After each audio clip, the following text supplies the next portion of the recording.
CCISD. This is Getting to the Core, and I'm Cary Perales. And I'm Victoria Vela. And I'm Ybarra. And we're Getting to the core. You guys are awesome. Thank you so much for being here. Today, we're going to focus on elementary. Both of you work with elementary.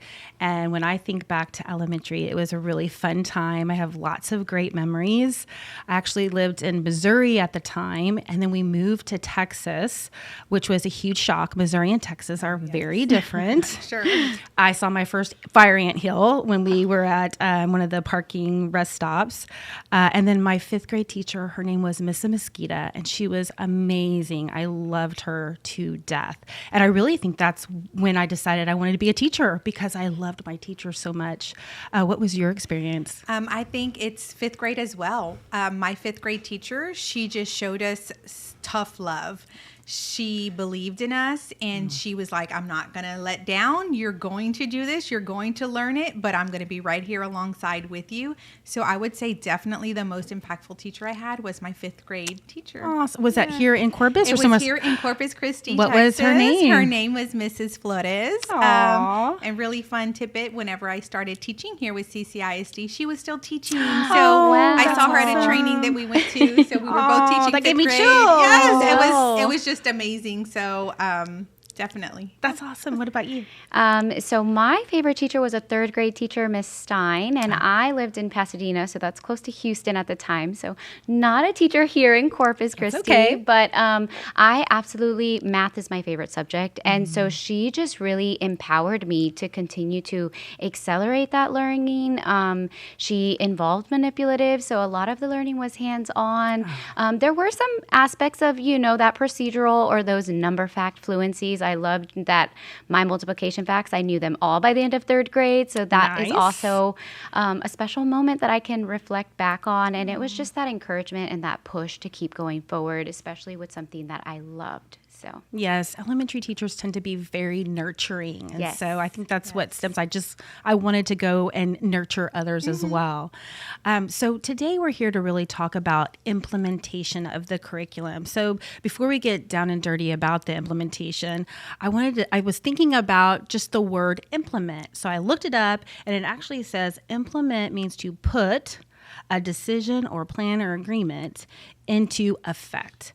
So I was trying to think, when do I implement stuff in my regular life? And I immediately go to when my pants get too tight. I love clothes, and you guys are both like me. Y'all are very fashionistas. Whenever my clothes get tight, I realize, something's wrong. Time to put a plan in yes. place. Plan has to be put into place, and I'm not disciplined enough to not have a tool or something for me. So I immediately go to Weight Watchers. So this is an advertisement for Weight Watchers. I have the app. I record what I eat every single day, and then I notice my pants start to feel a little bit better, and I start to feel good. So I immediately, when I think of implement, it's when something's not quite right or not working at the best it could be. Yeah. I know I have to use something to put me back in line so that I can be the best I can be. So when you guys think of implement, what do you think of? The first thing that comes to my mind is my first child was a girl, and we know what they say. Girls are just easy breezy, right? When it comes to potty training. And then my second child was a boy. And I just thought, we're going to do potty training. We're going to do it at 18 months. That's what my daughter did. This is going to be fun and easy. And I'm just going to put him on the toilet and it's going to happen. Well, it didn't happen the way my daughter made it happen. So I was right then and there, I thought, okay, I need to figure something out. I need to have a plan. So that's when I started getting all the tools like the rewards charts and the Cheerios and the M&Ms. And, when he does this, we're going to do that. And reading, the script of the 3-day potty training. Cheerios in the toilet. Yes. So right then and there, I was like, okay, the boy is definitely not like my child that is a girl, and I need something more than we're just going to do this nilly-willy. I need a plan. Right.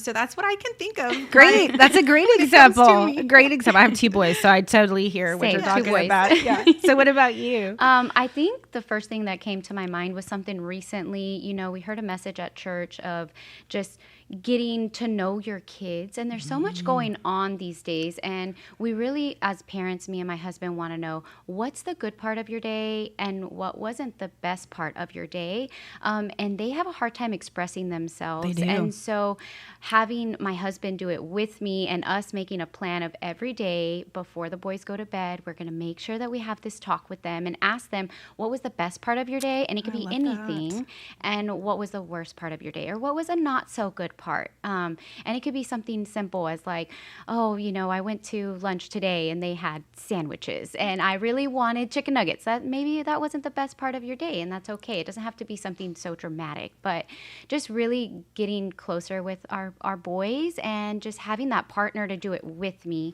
and creating that consistency and that habit, right? Because then once we fall out of that habit, what happened to that plan? Right. You And lose so connection. that consistency, yeah. Yes. Awesome examples. Yeah. So if we talk about math curriculum, we know that part of the math framework is all about making sure that we have a plan, we know what our beliefs are, but we have to make sure that our curriculum is aligned and it's consistent across the board. And we have to implement it, because just because it's on paper doesn't mean it's happening. Mm-hmm. So what are some of the things that you guys are doing to really implement the curriculum for elementary math? And either one of you can start. When we talk about implementation, I think it's being on the same page, the same language, understanding what we mean with that curriculum that's on the paper. And I think one of the biggest things that we've done is provide that continuous professional development so that we are speaking the same language, so that misconceptions can be, thrown out, and we're all understanding what the expectations are and exactly how the IGs, when we talk about our curriculum, are supposed to be rolled out. Yeah, especially with the Sharon Walls. I noticed that you guys let me be a part of that, which I love. We're so grateful for that. Yes. But those 4th grade teachers, when they were this last PD half day, it was so cool because the Sharon Walls lady allowed them to share all their ideas. They're all looking at the same curriculum. They're all looking at what the expectation is, but they all were able to contribute. And so I think it's awesome that you guys are providing that for teachers. That's really awesome. Definitely the PD, but I want to add on to just our instructional guides, and like Victoria mentioned, really being on the same page. And what is it in the instructional guides? How do I put that into play in my classroom? And the PD does a lot for the teachers, but even further than that, we've created the internalization routine, which really gives teachers a step-by-step of how do I read the instructional guides, and then what is that going to look like in the classroom, using the backwards design, creating my exemplars. I'm academically monitoring, and I'm providing students with that immediate feedback. So that internalization routine is so critical to make sure that the curriculum is implemented with fidelity. And then this year we went on the implementation tour. Yes. So we've been, hitting up campuses and just so proud. It's so amazing to see teachers in action. We have amazing teachers. We really do. Yes, we do. They are amazing. They are knocking it out of the park. And it's just been so great to see them in action and then just support them with those little fine tweaks of just let's stretch it a little bit further and let's grow you. And in turn, the students are being successful because of it. So that's awesome. Yeah. When you go out and you see some really good examples of either procedural or conceptual math happening, what are some things that you've seen, or what are some things that you want to kind of like shout out or share out that people are doing? Go ahead. I think a big one is the use of manipulatives, the use of that hands-on conceptual understanding for the students, seeing them build, seeing their aha moments, the students lighting up when they're like, hey, I understand what I'm doing because I can visualize it. It's tactile. I can touch it. I can do it. I think that is the biggest takeaway for, seeing our students be self-aware that they're understanding the math that is right in front of them. And I love, because part of the PD too is they get to, that you all have hands-on prepared learning. all Yeah. of the manipulative manipulatives. acts. Yes. And I love that, because you're not just showing them, they all get them out and No, they play the yes. games. And at this last one, that she even had them get up and put like, I think it was yarn or something on the floor, and they were making shapes with their feet and pulling for the, it was really cool. But I mean, to have that where you have the curriculum in the IG, you have the curriculum, you have the IGs, and then you have the support of the PD, that's what's going to happen next, and then you have them actually implement it. But they got to practice beforehand, which I Yes. think is critical. Yes, definitely. Did you want to add anything else about examples that you've seen inside the I classroom? mean, definitely the concrete learning. So yeah, the manipulatives have been so great to see. I think a lot of the times we want to skip straight to the abstract, but we have to build that conceptual understanding. And so the students using the manipulatives and really being able to apply what they learned conceptually and answer and solve problems by critically thinking is just very important. And I think a lot of the use of manipulatives now is because we've emphasized it, and we have really delivered the message of the why behind it. You know, so many people may think, you know, oh, they're 4th and 5th graders, they don't need manipulatives, but the why behind it is so big on that conceptual piece. And so it's just been really great to see that happening in the classrooms. That's awesome. Yeah. You know, having a really sound curriculum is really key. So what would be the cons of not having a really sound curriculum implemented in math? Well, when I think about curriculum and that continuum of learning in math, I think about it as a natural scaffold. So our curriculum provides that for students, that natural ability to scaffold from grade level, from concept to concept within the grade level, and then from grade level to grade level. And when you don't have that implementation and that continuum of that curriculum, it's almost like a missing stair, you know, on your stairwell. Where am I going to go? I have, you know, I'm going to have some holes there, and I'm going to either have to jump across, or I'm not going to make it through to the next step. So it really provides that natural scaffold for our students. Nice. It's like that continuous story in the math framework. Yes. The That committee coherence. talked about that you have to, in order for kids to feel successful each step of the way, they need to have that continuous story. So that scaffold, what you're talking Yes. about.